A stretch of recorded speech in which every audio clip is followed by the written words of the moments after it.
এই ভিডিওতে আমি আলোচনা করব বাংলা দ্বিতীয় পত্রের বহু নির্বাচনী প্রশ্ন সম্পর্কে।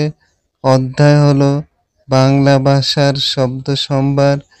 এই অধ্যায়টা ষষ্ঠ শ্রেণী থেকে দশম শ্রেণী পর্যন্ত প্রত্যেকটি ক্লাসে রয়েছে। এই অধ্যায় থেকে যে প্রশ্নগুলি আসতে পারে সেগুলি নিয়ে আমি এখানে ভিডিওটা তৈরি করেছি। ভিডিওটা মনোযোগ সহকারে শোনার জন্য আহ্বান রেখে আমি আমার ভিডিওটা শুরু করতে যাচ্ছি। ১ নং প্রশ্ন হচ্ছে তৎসম শব্দ কোনটি? উত্তরটি হবে ধর্ম। ২ নম্বর প্রশ্নটা কোনটি অর্ধ তৎসম শব্দ? সঠিক উত্তরটি হবে জ্যোৎস্না। গিন্নি কোন শ্রেণীর শব্দ? অর্ধ তৎসম শব্দ। ৪ নম্বর বিদেশি শব্দ কোনটি? সঠিক উত্তরটি হবে হায়াত। ৫ নম্বর কোনটি মিশ্র শব্দ? সঠিক উত্তরটি হবে কৃষ্টি কালচার। ৬ নম্বর কোনটি আরবি শব্দ? সঠিক উত্তরটি হবে ইমাম।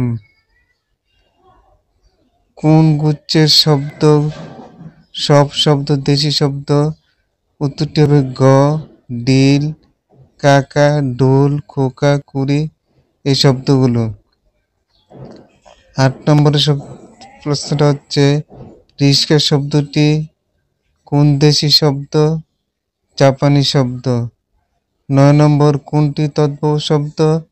উত্তরটি হবে মাথা। ১০ নম্বর আদালত কোন ভাষার শব্দ? আরবি ভাষার শব্দ। কোনটি মিশ্র শব্দ? সঠিক উত্তরটি হবে হাট বাজার। কোনটি তৎসম শব্দ? সঠিক উত্তরটি হবে নক্ষত্র। কোনটি দেশি শব্দের উদাহরণ? সঠিক উত্তরটি হবে খোকা। ১৪ নম্বর কোনটি মিশ্র শব্দ? সঠিক উত্তরটি হবে চৌহদ্দি। ১৫ নম্বর নিচের কোনটি তৎসম শব্দ? সঠিক উত্তরটি হবে ভবন। নিচের কোনটি তৎসম শব্দ? সঠিক উত্তরটি হবে ভবন। তৎসম শব্দ কোনগুলো? সঠিক উত্তরটি হবে আকাশ, বৃক্ষ, ধর্ম, মস্তক। ১৭ নম্বর প্রশ্নটা হলো পালতি শব্দটি কোন ভাষা থেকে এসেছে? সঠিক উত্তরটি হবে পর্তুগিজ। তদ্ভব কোন ধরনের শব্দ?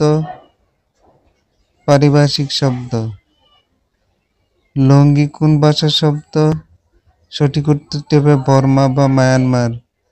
আইন শব্দটি কোন ভাষার? আরবি ভাষার। ২১ নম্বরে কাগজ, কলম,